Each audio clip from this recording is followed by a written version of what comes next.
Hi, I'm Keith Cooper of Northlight Images. This video I'm looking at making an art print on the 1100 here, the Canon PRO-1100.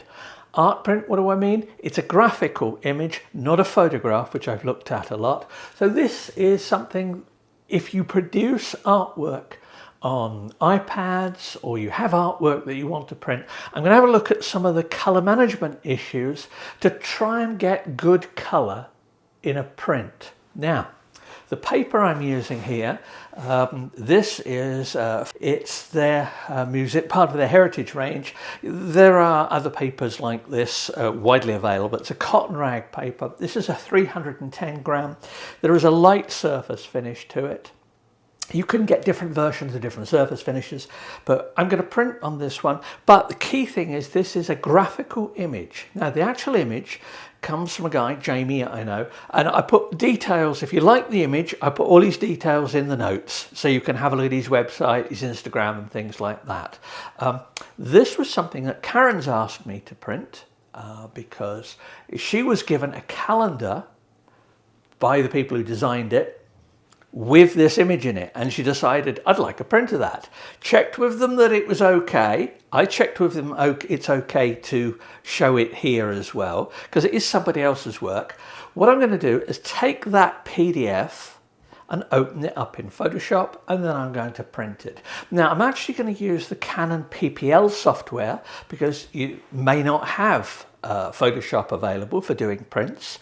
You may just have an image you want to print. Now, the key here is I don't know what color space this is originally produced in. Now, I probably could have asked Jamie about it and said, how have you done this? And found that he's in the design package, has used CMYK or something. I don't know, nor do I care. And this is the important bit because quite often you get images you want to make a graphical print of where you don't know all the color management information. Certainly the stuff that I would consider vital information for printing a photo, you may not have.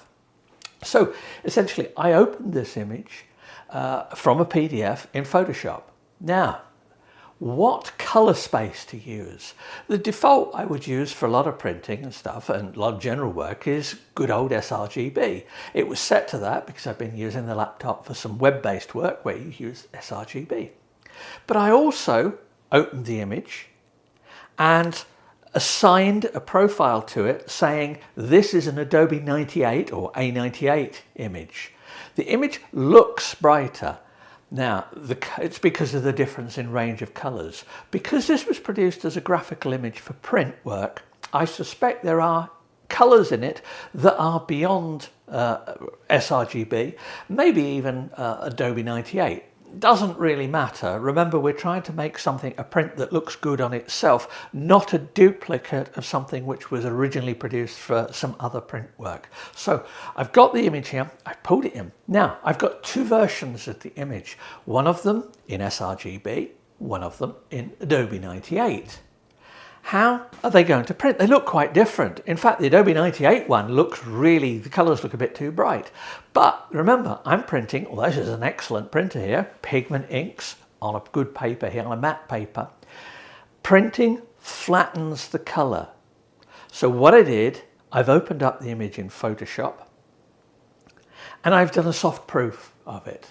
Now, for the soft proof, I have a profile for this paper, for this printer, and the soft proof here shows me that, as expected, when I apply the soft proof, the colours are washed out a bit, what you'd get on a paper like this. If you want brilliant, bright colours, print on a glossy paper, but we don't want that for this particular artwork.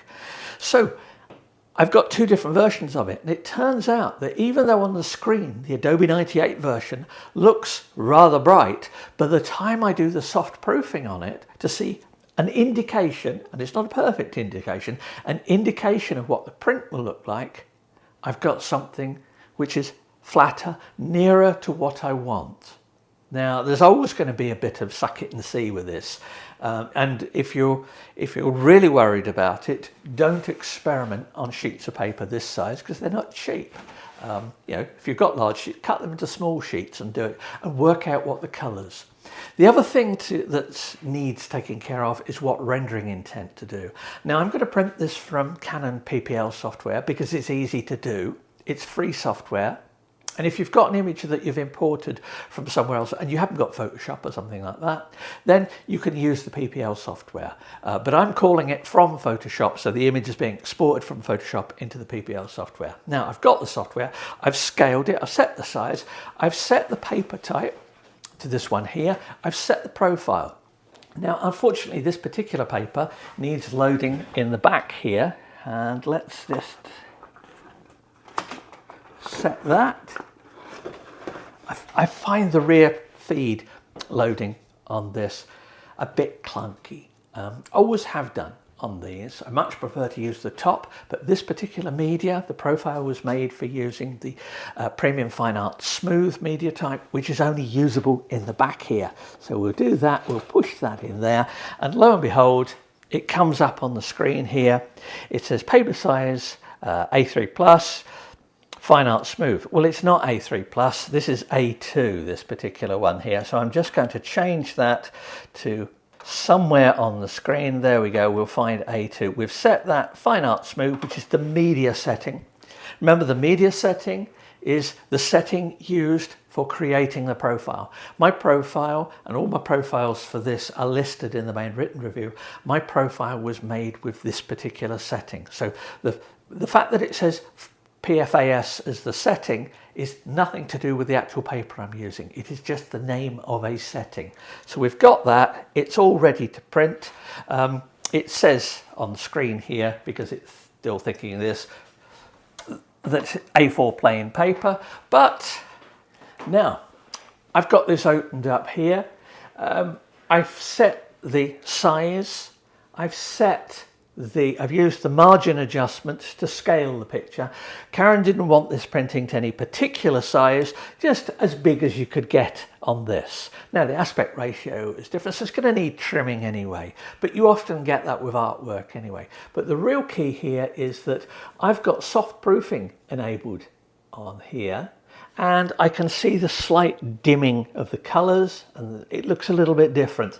Now I've selected relative colorimetric and black point compensation. Now I've done a video about black point compensation as to why you use it on papers like this, but suffice to say I've selected relative colorimetric and black point compensation as the rendering intent, and obviously the profile for this particular paper.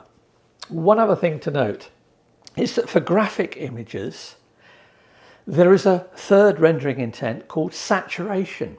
This may be better for some graphical images when you're printing them.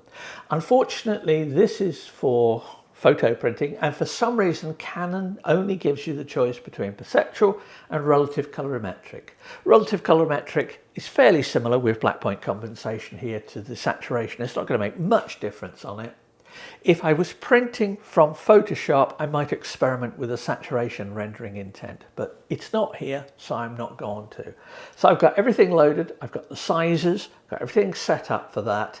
I'm fairly confident that the picture is going to come out okay. Now I haven't actually tried this one yet, so let's just go. I double check all those settings, right printer, right settings. Yeah, I go through all the bits and pieces. Always worth just double checking because it will flash it up when I press it. Now I do print, and it says the selected paper size does not have wide margins. If you continue, you may get no. This is a warning that Canon gives you every single time for some papers and that. And you can't say, go away, I'm never interested in this, but I can just go printing that is, yeah, always wide. Now, just a little bit pops up here and it says paper size A2, Premium Fine Art Smooth, that's the media setting. Color mode, use ICC profile. Profile, this is one of my own profiles for this particular paper. Rendering intent, colorimetric. And if I go OK there, we'll get various things happen. Now, hopefully the printer will wake up at some point and we'll get a print underway. We get a little message here, printing will start, so you have to be here to actually go there. There we go, processing. Whoops. Printer fans have started up. It's making whirring noises, and this sort of suggests that a print is underway. We'll see what happens. Well, I've got the PPL and a massive string of numbers after it telling me that something's happening. It would be nice if Canon PPL software and the printer between themselves were actually able to give you a meaningful name here rather than just a number and a job number. Anyway, we hear more whirring noises. Yay, at last.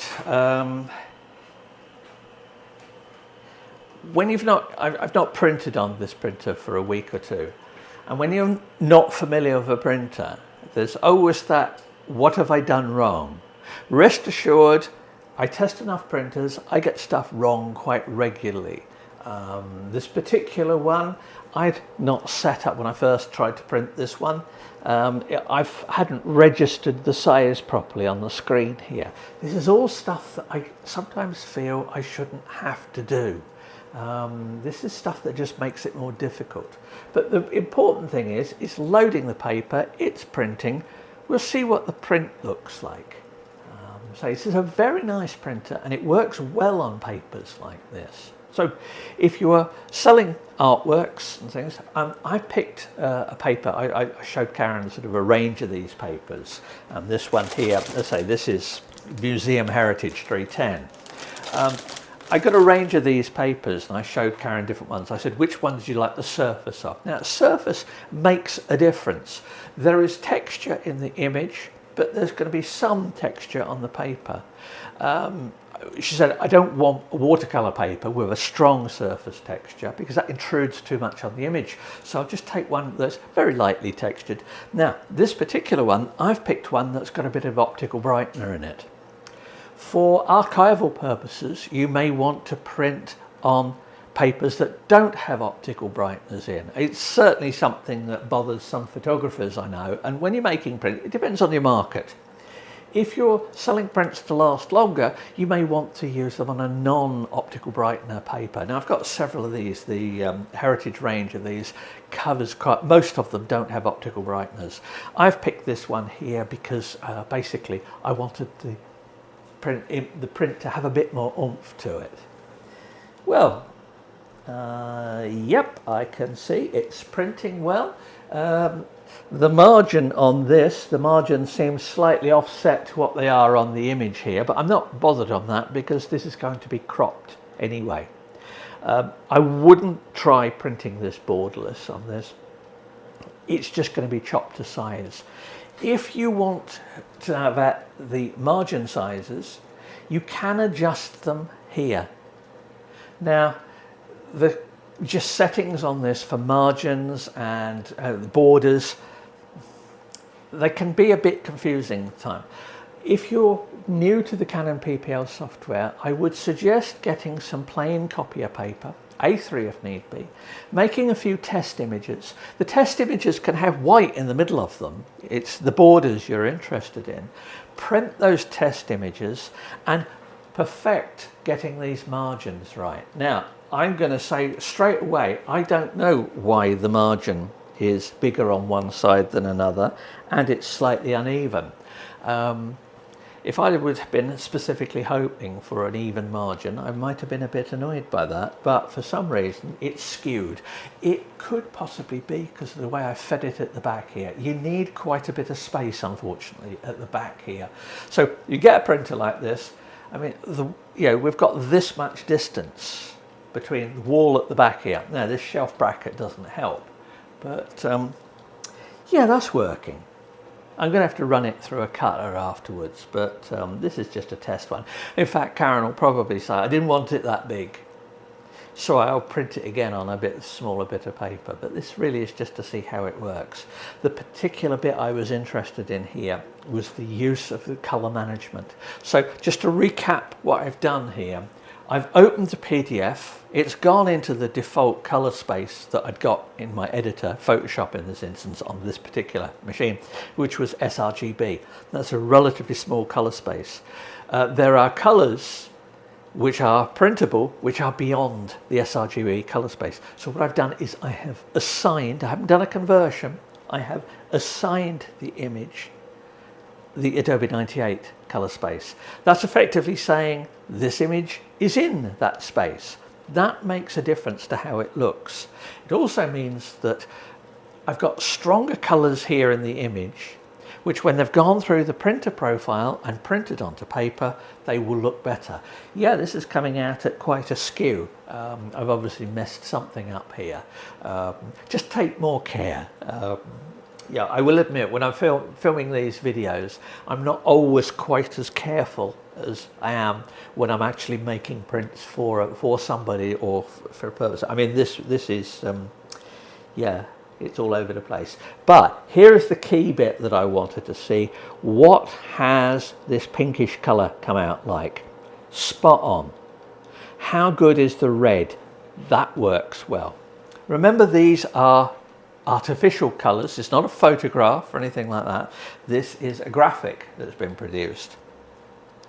And it has the right feel to it. When you're printing artwork on this, remember, this is the final result, not what it looks like on here. So accept that it will look different here. What you're interested in is how it comes out here. Particularly if you're using something like an iPad or something for designing, doing your artwork on, the image on the screen is going to be so different to what you get here. Now, I've not yet come across a good way of printing reliably from an iPad. I just will not use them for anything. If you create an image on an iPad, transfer it onto, sorry if this offends anyone, transfer it onto a real computer to actually print. The Canon PPL software is free here, and there are adjustments and things in it. But anyway, apart from the skew, we have what is a rather nice print. Now, the colours there, and thanks again to Jamie for giving me permission to use this image. The colours there look excellent. It really is a bit of a, you know, suck it and see, as I said, when you're printing stuff from a non-colour managed workflow. If you don't know what the images are to start with, and that's partly why I didn't bother checking, I thought, I'll just assume this is somebody said, can I print this? Well, yeah, I can print it, and I produced what is a nice looking print of it. Now, I've got lots more about colour management, particularly on this, the 1100. So if you're interested in this, or if you've got any questions, just let me know. Hopefully, Karen will like the print, and well, anyway, there we go. There we go. One Pro 1100 art print. Oh, please do like and subscribe and all the usual YouTube stuff that I never remembered until right at the end. Thanks for watching, and bye.